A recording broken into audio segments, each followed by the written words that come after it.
नमस्कार बच्चों, कैसे हो आप सभी। बेटा हम पढ़ रहे थे unit third classification of element and periodicity in property, और हमारा चल रहा था थर्ड यूनिट के अंदर पीरियोडिसिटी इन प्रॉपर्टीज। और पीरियोडिसिटी इन प्रॉपर्टीज के अंदर फर्स्ट जो आपका था एटॉमिक रेडियस से रिलेट, एटॉमिक रेडियस का हमने कंप्लीट कर लिया था। आज जो सेकंड हम पढ़ेंगे that will be ionisation enthalpy, या फिर आप कह सकते हैं आयनाइजेशन एनर्जी। ठीक है, आयनाइजेशन एंथैल्पी या फिर आप कह सकते हैं आयनाइजेशन एनर्जी। ठीक है, अब ये होता क्या है आयनाइजेशन एंथैल्पी या फिर एनर्जी, ये आज आपका टॉपिक है। ये क्या होगा,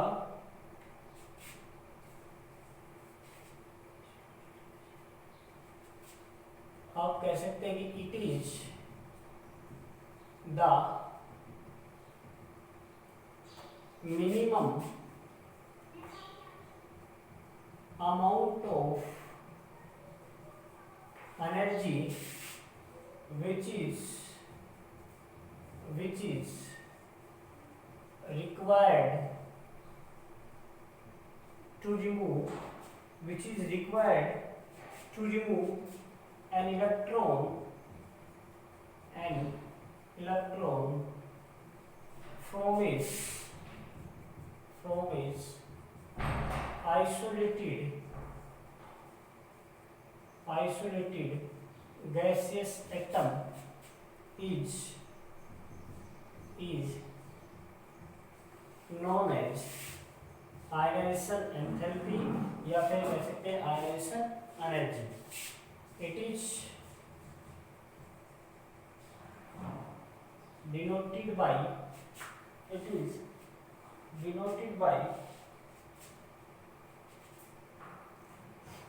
del E. ठीक है, यूनिट जो होगी, यूनिट जो है किलोजूल, मोल इनवर्स और electron volt EV. Electron volt में भी इसको रिप्रेजेंट करते हैं पर एटम, और आप इसको केल्विन मोल इनवर्स में भी बता सकते हैं। वन जो इलेक्ट्रॉन वोल्ट होगा पर एटम, 1 इलेक्ट्रॉन वोल्ट होता है 96.49 किलोजूल मोल इनवर्स। ठीक है, या फिर आप कह सकते हैं कि कितना होता है 23.06 किलो केल्विन पर मोल इनवर्स। ठीक है, ये आपका आयनाइजेशन एंथैल्पी। आयनाइजेशन एंथैल्पी क्या होगा, it is the minimum amount of energy which is required to remove an electron from its isolated gaseous atom is known as ionization enthalpy या फिर ionization energy। Del E से represent करते हैं unit kelvin KG mole inverse electron volt पर atom में भी। ठीक है, ये आपके यूनिट्स हैं। उसके बाद बात आती है कि भाई आपका मान लीजिए ये आपका एनर्जी है शुरुआत के अंदर कि आपका मेटल है, आपने क्या किया, इलेक्ट्रॉन रिमूव किया, Mn पॉजिटिव M पॉजिटिव, या आपका डेल E1 यूज हुआ। फिर से इलेक्ट्रॉन रिमूव किया, M2 positive, del E2 use हुआ। फिर से इलेक्ट्रॉन रिमूव किया, M3 positive, del E3 use हुआ। तो ये जो एनर्जी यूज है आपका del E1, del E2 and del E3, ये जो एनर्जीज हैं is known as successive energy. तो इनको क्या बोलते हैं? these energy is known as successive energy.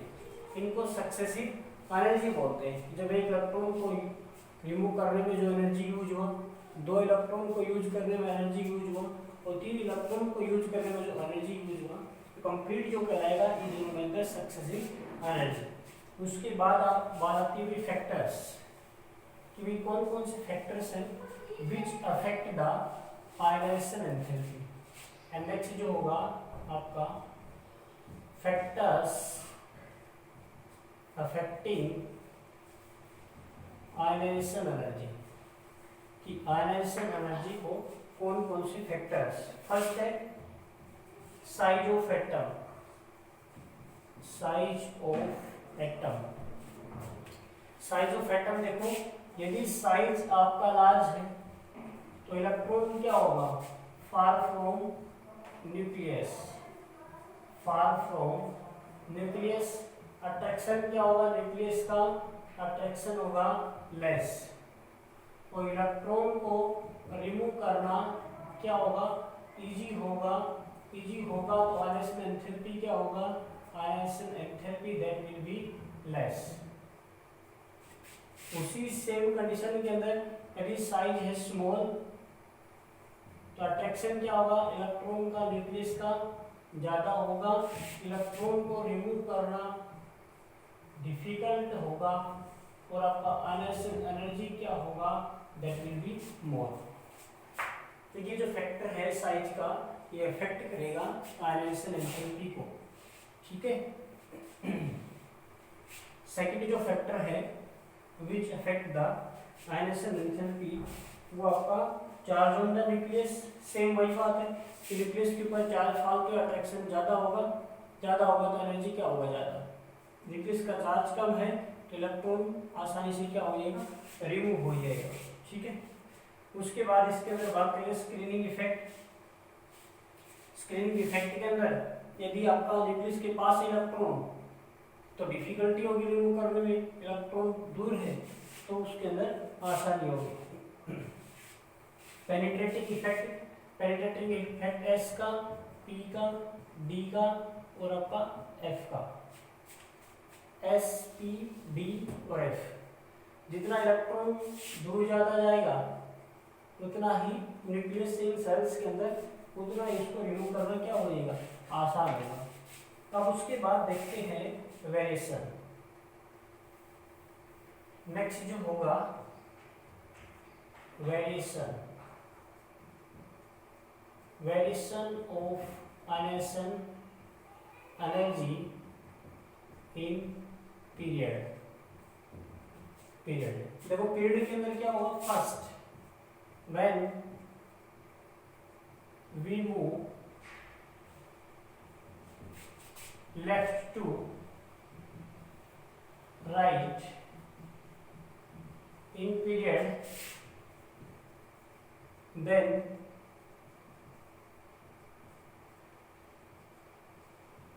nuclear charge increase, so the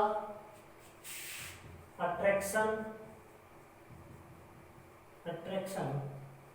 between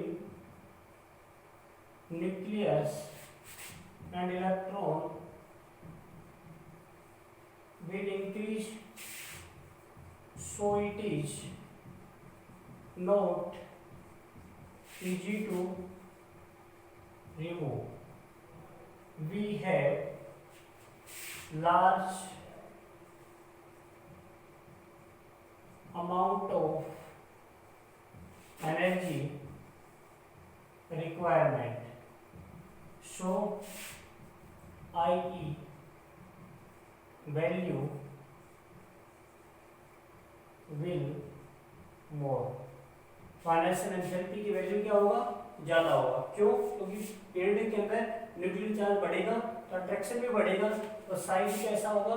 size छोटा होगा। जैसे जैसे आप पीरियड में चलेंगे, ठीक है, वैसे साइज क्या होता जाएगा, छोटा होता जाएगा, सेल्स न्यूक्लियस के पास आते चलेंगे, वहां से इलेक्ट्रॉन को रिमूव करना न्यूक्लियर फोर्स से, न्यूक्लियर चार्ज से डिफिकल्ट होगा, इसलिए आयनाइजेशन एनर्जी की वैल्यू पीरियड के अंदर क्या होगा आपका, बढ़ेगा।